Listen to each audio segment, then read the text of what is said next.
কখনো শুনেছো ব্রাইডদের বাড়ি গিয়ে নিজের মতন করে বিছানা গুছিয়ে নিজের মতন জায়গা খুঁজে ব্রাইডকে সাজাতে বসেছি? তার ওপরে সেদিন বৃষ্টি আর রেল লাইনে পার হতে হতে হতে মাথা খারাপ হয়ে গেছে আমাদের। আর তার উপর আমার হাতের ব্যথা ভীষণ শুরু হয়েছিল, সাজাতেই পারছিলাম না।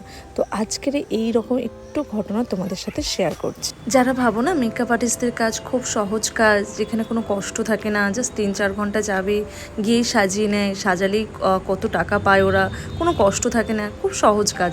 অনেকেই এইরকম ভাবে, প্রশ্ন থাকে মনে। আমাদের এই প্রশ্নের সম্মুখীন অনেকবার হতে হয়েছে যে তোমাদের কাজ তো দিদি কত সহজ, 3-4 ঘন্টা গেলে দেখো কি সুন্দর সাজালে, সাজিয়ে তোমাদের কত টাকা ইনকাম হয়ে গেল, আর আমাদের কত কষ্ট করতে হয়। একটা কথা বলি, সব কাজেরই কিন্তু কষ্ট আছে। হয়তো বাইরেটা দেখে বোঝা যায় না, কিন্তু কাউকে যখন জিজ্ঞাসা করবে না, সে ডিটেলসটা পুরো বলে দিতে পারবে। একমাত্র বলে না, যার হয় সেই বোঝে, আদার্স কেউ বোঝে না।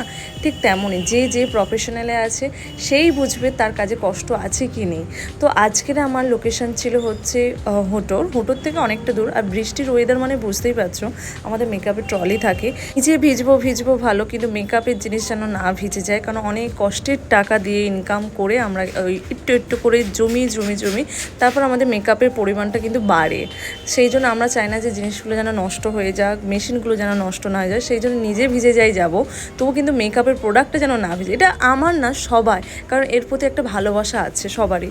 আর সবার কাজ যে যত ভালোবাসে তার কাজে কিন্তু কষ্ট লাগে না। আমাদের কাজে আমাদের কষ্ট লাগে না, কিন্তু হ্যাঁ, বিশ্বাস করো, সারাদিন পরে যখন আসে না, তখন খুব কষ্ট লাগে। পায়ে ব্যথা থেকে, কোমরে ব্যথা থেকে, সারাক্ষণ ব্যান্ড হয়ে আমাদের সাজানো, সারাক্ষণ আমাদের দাঁড়িয়ে থাকে।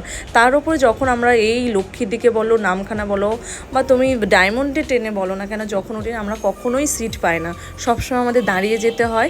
প্লাস হচ্ছে ভিড়, আমাদের বসতে তো দূরের কথা, আমাদের এই ব্যাগ নিয়ে প্রচুর সমস্যা হয় সবার সারাক্ষণ। তার উপরে সেই দিন আমি ভিজে, শুধু আমি না, আমার যে অ্যাসিস্ট্যান্ট, ভিজে গেছি। পুরো ভেজা অবস্থায় আমাদের শুকিয়ে গেছে, আবার ভিজেছে, আবার শুকিয়ে আবার এসেছে।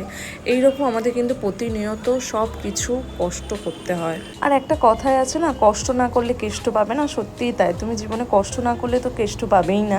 আর আমি যে ক্লায়েন্টদের বাড়ি গিয়েছিলাম সে একাই, তার আত্মীয় স্বজন খুব কম ছিল, মানে হেল্প করার মতো সেরকম কেউ ছিল না। তার নিজের ওপর পুরো দায়িত্ব, বয়স্ক মা বাবা ছিল, বাবা মায়ের শরীর খারাপ।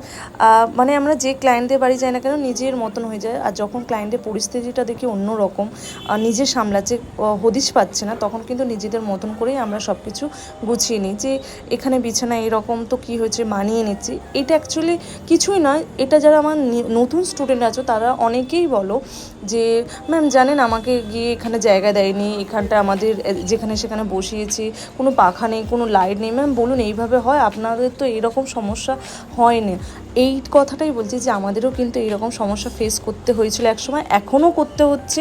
আর যেখানে যেমন সেখানে তোমাকে মানিয়ে নিতে হবে, যেখানে যেমন পরিস্থিতি। হ্যাঁ, আমরা ক্লায়েন্টকে বলে থাকি যে এই রকম জায়গা হলে, একটা নিরিবিলি হলে কিন্তু সাজাতে বেশি সুবিধা হয়। কিন্তু যখন দেখি সত্যি উপায় থাকে না, তখন কিন্তু আমাদের সব কিছু মানিয়ে নিতে হয় আর মানিয়ে